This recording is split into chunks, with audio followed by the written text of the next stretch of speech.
So tonight I am making the Epicure meatloaf, the classic meatloaf. I'm going to be making it a little bit different than the directions on the back. And that's one of the things I love about this company is it is versatile. You can kind of tweak things to what works for you. So on this, it gives the directions for the oven or to do the microwave in the Epicure has like a special like a steamer container.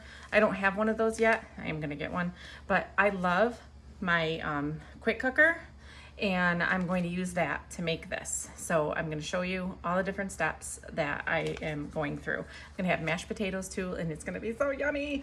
Okay, hang on. Okay, so one of the things that I'm going to do with the potatoes is I cut up some russet potatoes. I need about 3 pounds of potatoes for this recipe. I cut them up, I put them in the bottom of the quick cooker pot, and I need a cup of broth. So the recipe calls for chicken broth. I'm using the Epicure Nourish broth. So I just need a tablespoon and a half of this to make a cup of broth. And this has, let's see, it's like a vegetable broth, so it's gonna work just fine. I mean, this whole container will make 21 servings, okay? And it's all good. There's no gluten. It's got some really good ingredients, and it's an excellent source of vitamin B12, okay? We all know that's important. So I'm gonna put that in there. Whoops, I spilled a little bit of that. So I guess, geez, I'm making a hot mess of that, but okay, so you need a tablespoon and a half, and you just mix that up, and then you have your broth, right? Okay, so there's that. And then I'm just gonna add the broth into this. That's all I need to do for that. So that step's done. Okay, so the recipe for this mix calls for 1 pound of ground beef per bag. And I'm actually going to use 2 at the advisement of my Epicure consultant. I'm gonna use 2 pounds of ground beef. So I've got 2 in here, and then I'm going to take this and I'm gonna mix it in there with 1 egg and 2 tablespoons of water and mix that until well blended. Okay, so I've got the loaf made up, okay? Oh my God, it smells so good. All right, so the next step would be to take the pot with the potatoes and put it inside of the quick cooker. And then you're gonna put the trivet on top of these, and hopefully I don't have too many potatoes. I think I might have too many potatoes in here. Let's see, sometimes you have to move things around a little bit, and there's a reason for this. Yeah, there just might be too many potatoes. So let's see if this fits. I can squish it down there a little bit.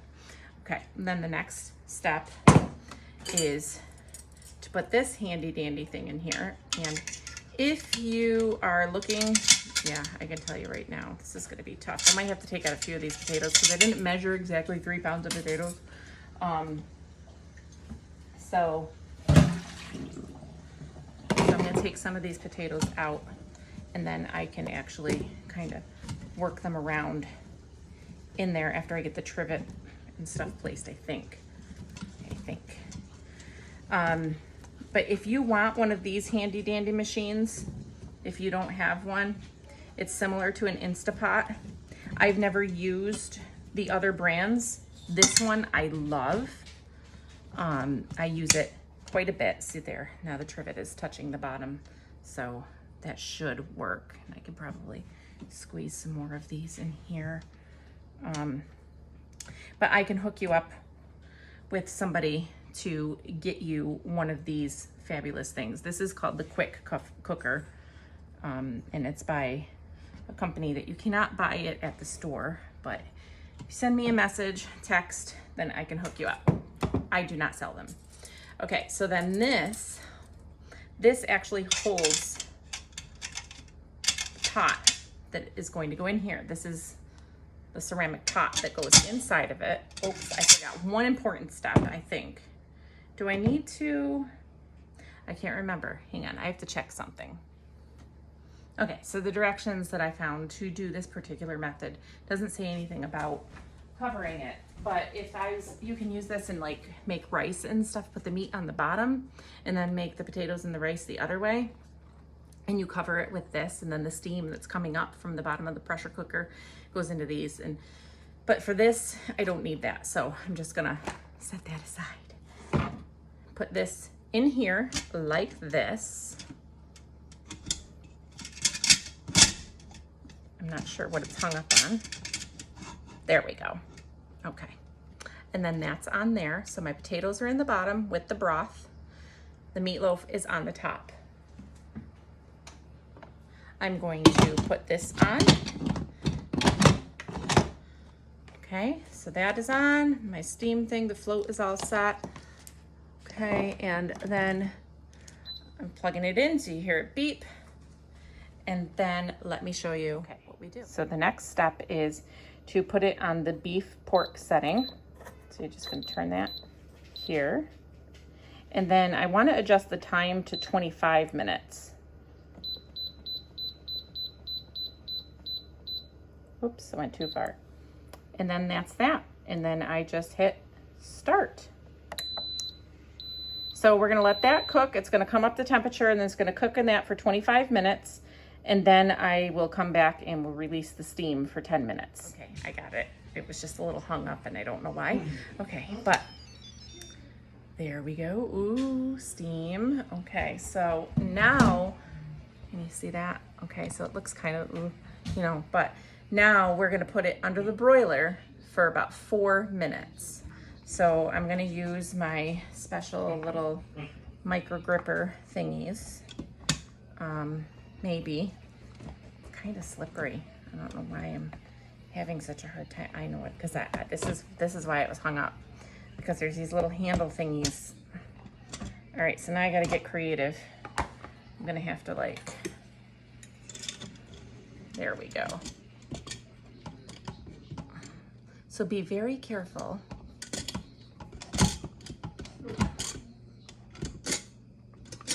I need to get this little handle up here.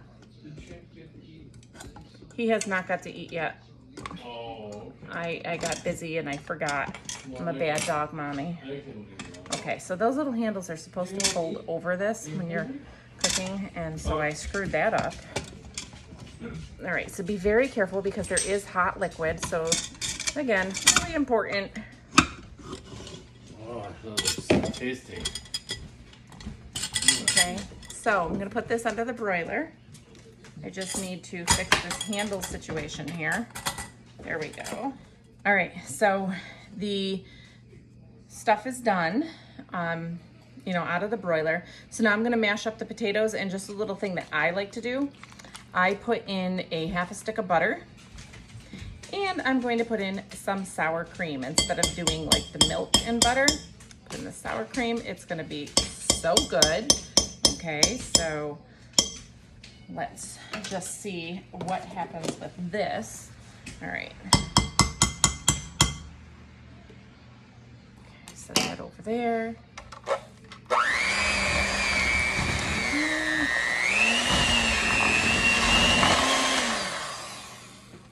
Okay, so that's done.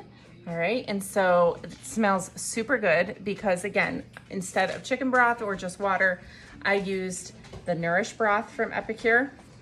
And now the potatoes are done. We've got the meatloaf done. We're going to get some steamed broccoli. Riley's gonna run downstairs in the freezer and get a bag of actually get 2 bags of the steamed broccoli for me, please. And we'll throw that in the microwave and we're gonna sit down and eat. But one other thing that I got thinking about, so I got the mashed potatoes. They also have this dip mix. You can use it a few different ways, and it's called CCB, and it stands for cheddar chive bacon or chive cheddar bacon. I don't know, but CCB. Okay, so there's chives, there's cheddar, and there's bacon in it. And that's pretty much what it is. So it's got bacon flavored bits, which are actually pinto beans, sunflower oil, salt, yeast extract, natural flavor, torula yeast, onion, Parmesan cheese, and chives and black pepper. I mean, it's so good, okay? There's no crap in this, no crappy preservatives, and it's dehydrated, okay? You can make a dip out of this. You can sprinkle it on your potatoes. I put it a little bit on my baked potato last night, and the instructions on what to do with it are all right here. So there's the dip one, or you can use it on a seasoning, or you can stir it into your scrambled eggs or omelets. You can do whatever the heck you want with it, honestly. But this will last a long time. Okay, so totally worth it. I think it's under $10. So we're gonna do that. We're gonna enjoy our dinner, and that's that. So let me know if you have any questions, and I can tell you how to get your hands on this awesome stuff. Okay, bye.